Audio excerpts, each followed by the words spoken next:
All right. I am here with two wonderful guys who are doing two great things in the city of LA. And with this whole idea of does it mean for us to continue to disciple and care for the people of LA? Here we have Steve Ross. He is the lead pastor of Arise Ventura and diversity director for Acts 29 in the US West. And we have Brian Dye, who I've known for a long time from our days in high school, is the director of Legacy Disciples. So, guys, welcome. And it's good to Yeah, be good here to with be you, here. Tommy. Hey, Brian, let me start off with you. You're in Chicago right now, and you live in Chicago. Tell us where you live in the neighborhood that you live in, Chicago.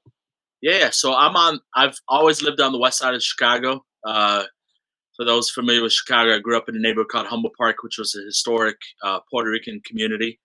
And right now I live in West Garfield Park, which is mostly an African American community.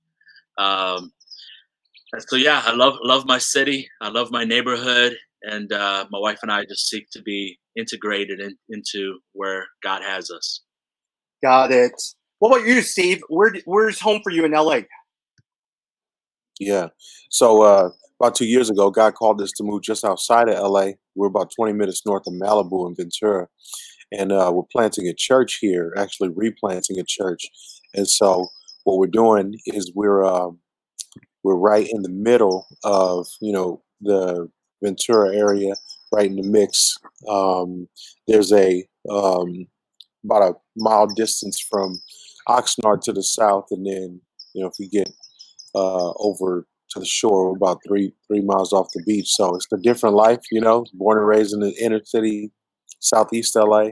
I was born and raised in Linwood specifically, and now if you can see, I'm sitting on a 3/4 acre little ranch.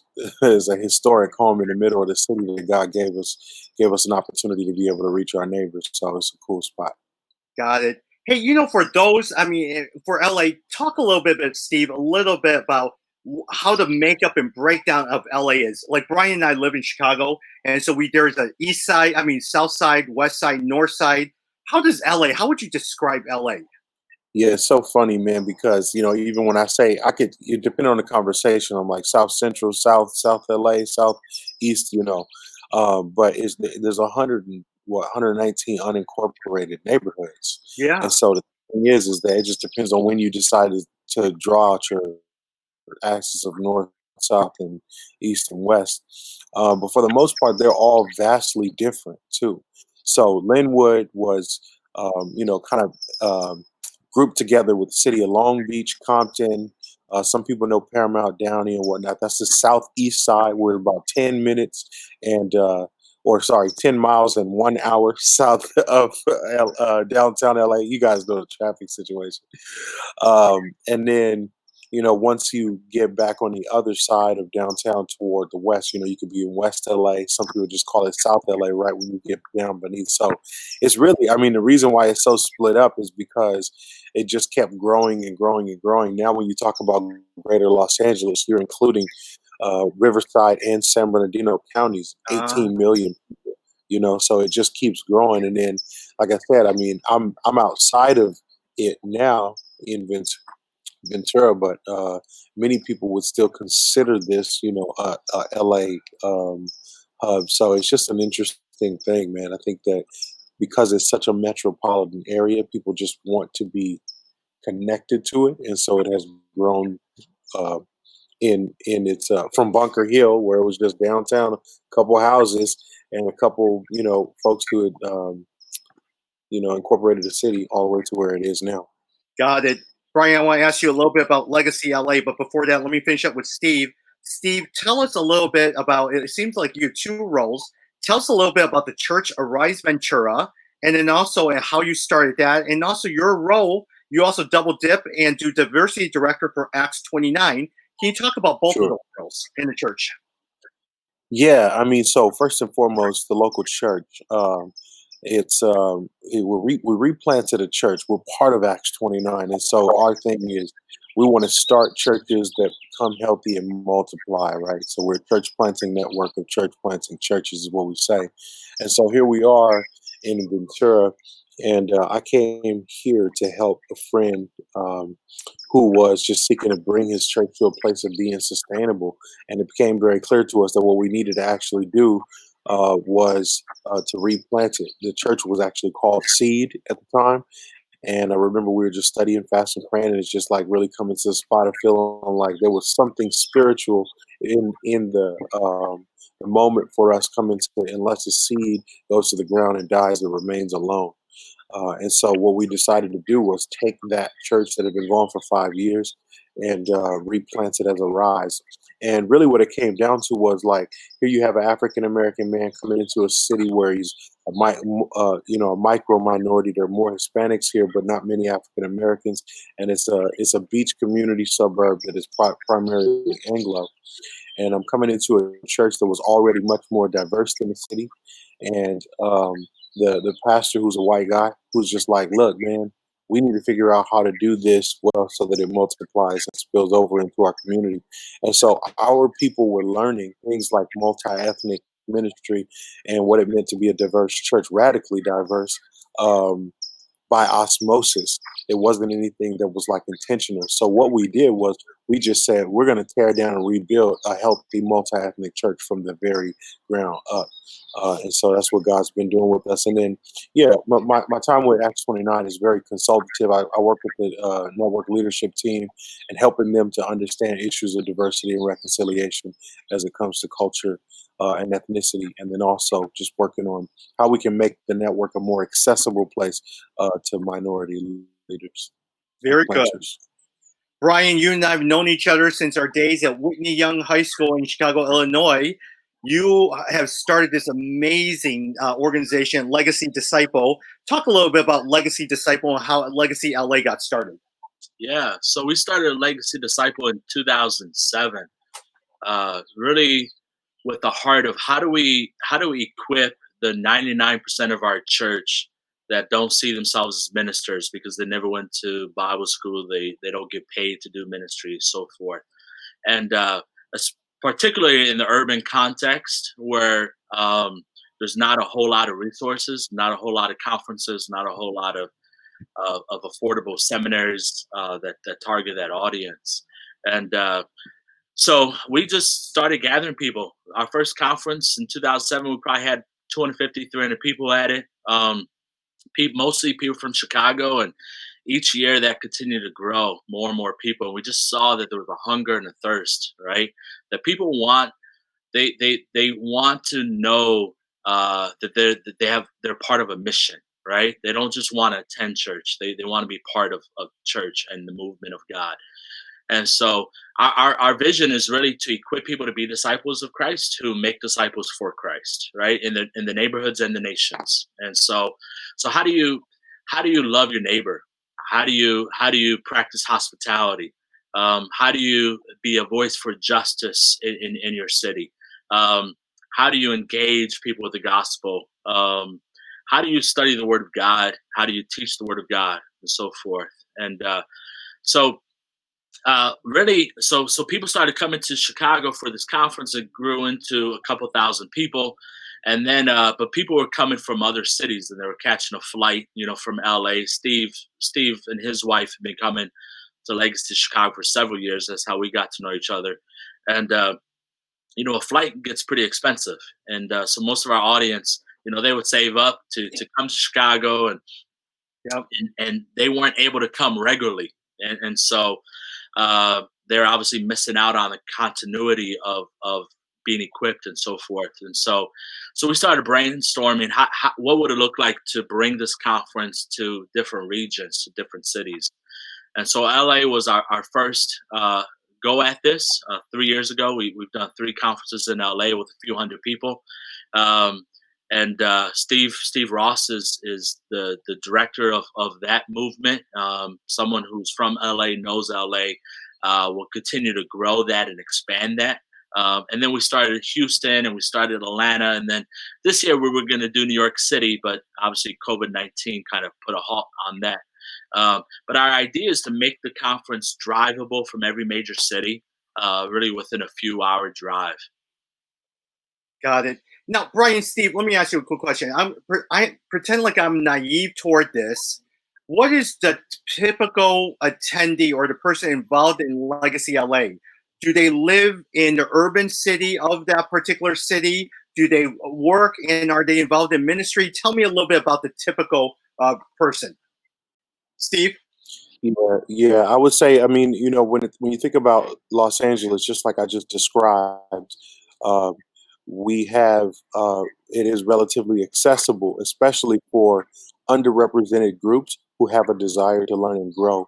So what ends up happening is we have people come from as far as 4 hours north, up in Fresno, down to San Diego, and over to Phoenix, who come, but it's really intentionally centered around local churches and local pastors who connect as our content teachers and disciplers. Um, and the folks in ministry and just lay leaders who are from the urban context who come and are part of that.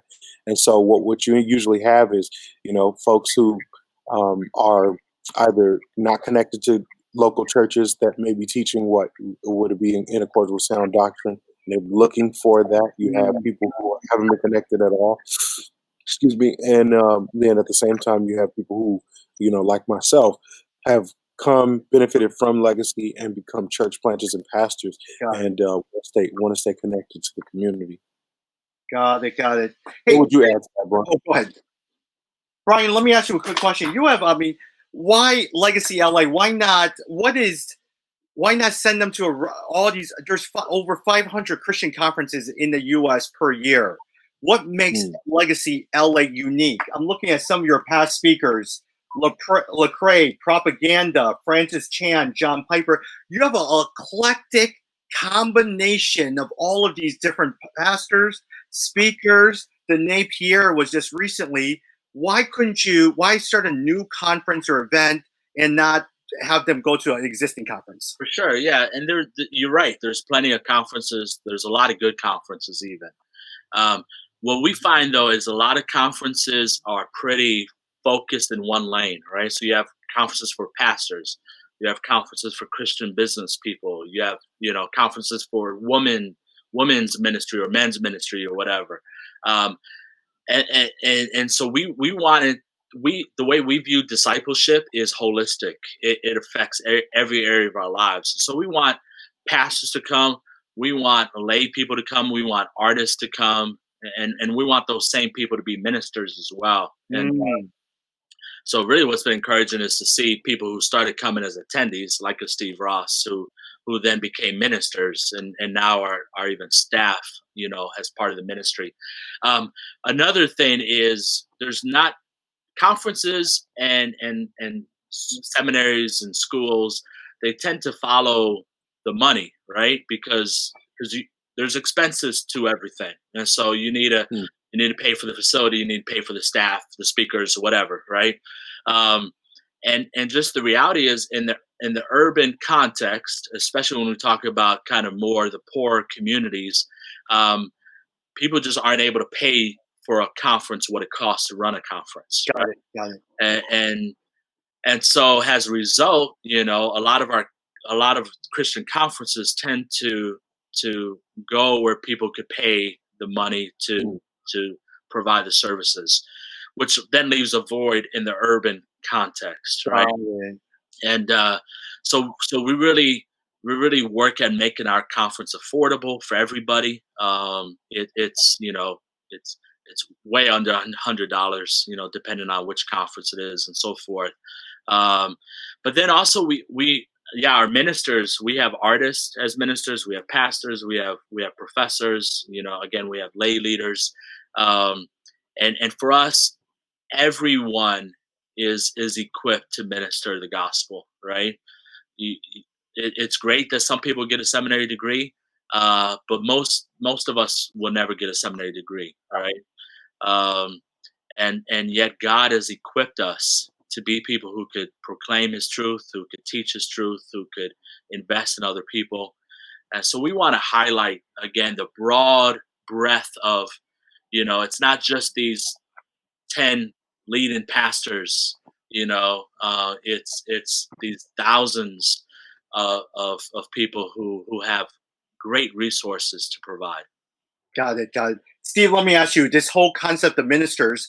I grew up in a traditional Chinese church where there was full time ministry, missionaries, pastors, and then there was the business leaders who were volunteers at the church. For you, as you're working at Legacy LA and hearing Brian talk about ministers, is that did you have to train people on how to think that they are all ministers? Or was it part of their DNA that people already knew? Mm, mm.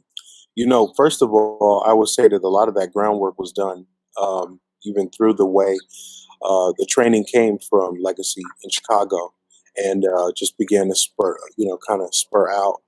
And the reality is that what's been discipled and trained into each, of us has just been the priesthood of all believers and the fact that we are all ministers. And so I think that some people come and it's a paradigm shift for them when they see their peers leading, teaching, training, preaching, and there are others who understand and get that. But I think that is just like you asked. Most people are shocked by that because they come and they see a group that is the unlikely.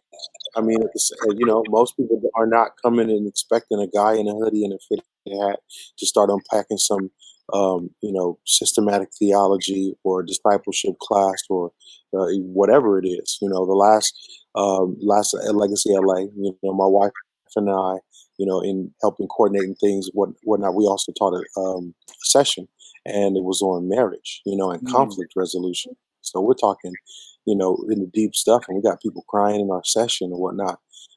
And so those, but at the same time, looking the way we look. So I think it's been a gift that God has given to the urban context in Los Angeles because we have people from all walks of life who are suited for ministry, uh, and are also, or I guess want to and are engaged and understand that, but also like suited for it and equipped for it. Yeah, yeah. Hey, Brian, let me ask you a quick question. For the regular attendees who attend a Legacy conference or Legacy LA, what's the racial makeup usually of the attendees? Yeah, we're about 55 to 60% African American, about 25% Hispanic, about 20% white, and 5 to 10% Asian. Kind of again, it varies each city, but roughly that. The reason I asked you that question is, look, you and I knew each other not well, but knew each other from Whitney Young. One of the first time that we met was over at the Billy Goat restaurant when you were still driving a school bus. Was our very, very first breakfast meeting that we had. I look at you and you're running a group that's 65% African American. How has a Caucasian man like yourself, and this actually applies to all of us, built credibility working with people of diverse race? How have you done that, or what's been some tips? Yeah, I think I mean for me, a lot of it was my upbringing. So my grandmother's Puerto Rican, my father is white, um, and I grew up in a community that was heavy Puerto Rican population and also African American population. So my nickname growing up was White Boy. I was just kind of the oddball. I was a different one. So my first experience in the majority white culture was going to college. I went to a Christian liberal arts college in Ohio, and I learned about casseroles, and I learned about Mm. music and so forth, um, and so to me, it's you know the diversity of our conferences or our churches or whatever we're working on will reflect the diversity of our dinner tables, right? It's who are we hanging out with? Who do we connect with? Who do we call up for wisdom and advice? And who do we, you know, kick it with? Um, a lot of times I think pastors want a diverse church, Yeah, but you look at their lives and there's no diversity in their lives, and so you can't have a diverse church just by hiring a minister of music who's of a different culture or a different race, right? Um, it just doesn't work that way. And so, but as we engage with people, as we interact with people, we become friends, and it's just natural that it flows into every aspect that we do. Got it. Got it. Steve, let me ask you. You're one of your other roles. You're the director of diversity for Acts 29. What entails that? What are some of the things that you find yourself constantly emphasizing over and over and over again to the church planters or even the overall leadership on the importance of diversity? Yeah, when I first just was giving you a little bit intro, I said something about um, accessibility. Acts 29, the acts in there is an acronym. It's assessment, coaching, training, and support. And so, in all four of those lanes, we just intentionally and strategically think about how to be a good representation of the multi ethnic global church. And so, in assessments, that's where we have many opportunities to be able to uh, bring guys in who have a desire to plant churches, them, the wives, the whole deal, and to be able to walk with them through things that are biblical frameworks and distinctives of an individual who should be starting a church, but at the same time being able to put them into cohorts and things like that, either on the front end or sometimes on the back end of that for training. And so, we get to know a guy, but then we also put him, like a guy from urban context. We have a cultivating on the block, right? I got this T-shirt on. OTB just stands for on the block. And so what we do is we'll take guys who are in the inner city, in the urban context, and put them through 1 to 2 years of helping them to understand some of the things that we're even talking about now and that we teach at Legacy LA. But then on the flip side, there are a lot of majority context guys who need training and support with understanding how to do ministry effectively in cross-cultural contexts. And so, from training curriculum to which, is writing and reading and things of that sort, to also just events and whatnot. We try and not be, do any tokenism in it, where it's just kind of like something that we have siloed out here. But through everything that we do as a network, we want to show that we're a diverse global family of church planting Yeah. churches. And so I just kind of work with the team to do that. Got it. Got it. Steve, Brian, actually, as Steve was talking about, I thought of this question is Legacy LA. Legacy started out in Chicago as a conference. As you're going to New York, as you're going to LA, different places like that, what does it mean to add in an LA flavor? What does that mean to you guys to add in an LA flavor to the conference? How would you say that, Brian? And I'd love to hear Steve's thoughts. Yeah. I'll share my thoughts. I'm sure Steve will have a lot more insight than I do. But what I've enjoyed about my job over the last few years is being able to travel to different cities, get to listen to leaders, hear their stories, hear their struggles, hear their challenges of their ministry, and so forth. And yet, each region of our country is so unique, right? We can't say this is America, right? It's like, no. The West Mhm. Coast is different than the South, which is different than the Midwest, which is different than the East Coast. Um, and so Chicago is definitely different than the South, right? In the South, you kind of think of Bible Belt. You think, everyone at least claims Christianity, has some connection with the church, so forth. Chicago's not quite to that level, but for the most part, will still, not be antagonistic toward Christianity and so forth. I think what you have in LA is more kind of post Christian culture, from my experience. You're gonna have more people who, yeah, I'm not a Christian, and I don't want to even talk about it, and or maybe that's cool for you, but I'm into my thing and so forth. And um, so it's a unique way to you have to learn how to minister to people who again don't have a foundation of trust in the authority of scriptures.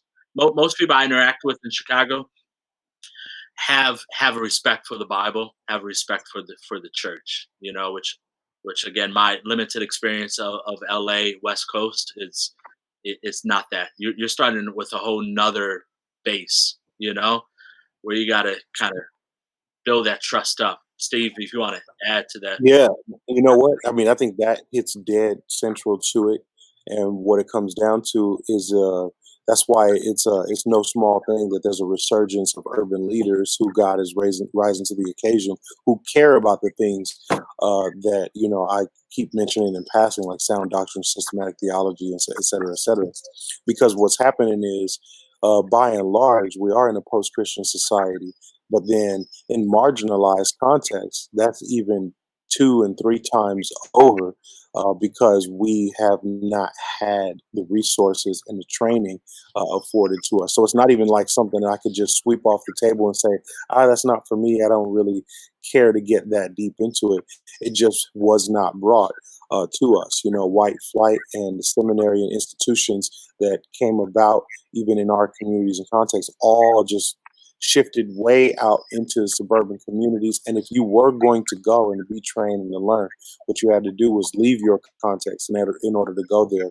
And so now what you find is that the people who make up the ministers and the training who are doing ministry on the ground are recovering these truths that um, are just by and large like gospel centered things that every person should know and live. And so it's an interesting thing because I think that there's something providential about that. And that being that is a largely marginalized group who is now kind of taking the ball and run with it in order to uh, better disciple and train our community. Got it. Got it. Thank you so much. Hey, we have a couple minutes left. So actually, I'm going to throw out some quick questions to both of you guys. And I'd love to get your thoughts. These could be fun, some serious, everything like that. So let me actually throw out this first one. Brian, who was an influential pastor or speaker that influenced your leadership style as a pastor? Wow. For me, I would say there's some unknown people in my life. Um, Dan Ball, who is a pastor in Texas, we met probably about 20 years ago, and he just is committed to pouring into men, a handful of men at a time, and sends them out. So that really helped to transform how I do ministry. Sue Campbell as well is another man over the last 15 years. Um, he just started a house church in Memphis, but again, those two men who just day to day grind it out. You know, Many people don't know their names, but they have invested in so many leaders. Yeah. Steve, what about you? Influential pastor, preacher who influenced your style of leadership? Yeah, for sure. Ken Corver is a local Yeah. guy, Emmanuel Church, yeah, in LA. So he took me under his wing just even for a brief season, but just never let me go. And it was the one who pushed me further and further. And just he was actually the first person to catalyze me going out to Legacy in 2008. And it's just been a person that I have modeled a lot after, and I just want to seek to be like. He's worthy of imitation. So I would say him. And then a lot of people know my online name, Urban Spurgeon. I love reading Spurgeon, and I pick up a lot from him. Got it. Hey, on a separate note with Ken Corver, isn't it? Have you ever met his nephew, Yeah, you talking about Ken?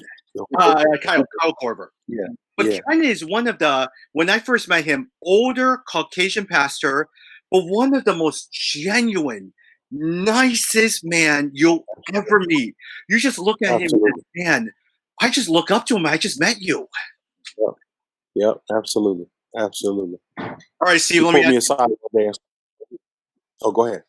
post COVID, what's the first restaurant or food that you're going to be eating post COVID? What? Yo, man, I already been in a taco spot, but I just can't wait to go sit down with it. So some good tacos, man. Go back up on the west side of Ventura, get some good tacos. Got it. Brian, yourself? Deep dish pizza, Illuminati's Mm, in Chicago. mm. Good, good, good. Hey, The Last Dance, the story of the Bulls dynasty has been very popular for everyone. Is Steve? Let me ask you: if you had to pick the greatest basketball player of all time, LeBron or Michael? Kobe Bryant. Kobe Bryant. Yeah, very good. Man, Michael easily in that combo. Yeah. Yeah. Michael, Brian, Michael Jordan, no question about it. have I you love guys LeBron. been LeBron is watching? good. Oh, sorry about that. Go ahead. I was gonna say LeBron is good. He needs to get his props, but MJ had a drive unlike any other. Yeah, Yeah. yeah, he's not the GOAT. Brian, what would you be doing if you weren't doing Legacy LA or planting a church or anything? What would you be doing for your career? I went to college to become a teacher, elementary school teacher, and so I've thought over the years about going back into that, teaching either high school or elementary school. But I love taking again a small group of people and investing in their lives for a period of time. Got it. Got it. Got it. What about yourself, Steve? What would you be doing if you weren't doing what you're currently doing? Cooking, man. I'll be running a barbecue joint. I Yeah. love doing that. I still be gathering people. Food is a leveler, so I would love to be able to do that. Would you prefer to cook on a smoker or a grill? Which one do you like better? Okay, all day, low and slow, baby. Very nice. Is there brisket, ribs? Which one is your favorite? Of the two, I like cooking a brisket. 15 to 18 hours, let it Yeah. rest, and let it do what it do. I give you some burn ins when next time I see you. Steve, I mean, seriously, if I could just do anything in my life, I would love to own a barbecue restaurant. It would I just hear you, brother. Yep. Hey, last question. I'll wrap up. And this is more a serious question. Is the passing away of Darren Patrick was in the news recently. Yeah. As you look at the story, I know he was connected with Acts 29, the Journey Church. What are lessons that we could learn, not only just from him, but even how the response of different church members with him and some of his struggles during that time? And so, Brian, I'd love to get your comment for Steve to wrap it up. And Pastor Brian Loritz, who was pastoring in the LA area, well, Bay Area, I guess. Yeah. He put something out on social media this past week or so in two different pieces, and I just really echoed with his sentiment. But basically just how I forget exact wording, but the evangelical church, we just really suck at grace. We suck with relationships. We prize ourselves on doctrine, which I believe is important. Brian Loritz echoes that that's important, but doctrine has to walk with relationships, right? That's So Jesus spoke the truth and yet loved on the sinner. And so, yeah, man, pastors just carry a burden that they shouldn't have to carry, and sometimes that's self-inflicted. Sometimes that's the pastor they set themselves up as um, this singular leader, kind of savior of sorts. And the taller you are, the harder you fall, as they say, right? But sometimes, a lot of times, it's just the people, the members, right? You put this burden on a pastor as though they're Jesus, and we should never do that. Got it. Steve? Yeah, it's an interesting thing, man, where you have the mix of a person's own struggles and failings, and then you have the compensating factors of the way in which the platforms that we, catapult people to, even like celebrityism, it seems like it's diametrically opposed to the way of Jesus. And it's not the individual that I'm speaking of, it's just the way our praise of him, that the reality is down is the way up, and there's humility, right? That God does exalt people in the right time, especially those who are humble. But there's a way in which we ought to engage with them so that we remember that none of us are Him, none of us are Jesus, none of us are perfect, and in our failings, we're all really still in need of grace. And so, I mean, everything that Brian just said, and what Larissa said, I totally agree with.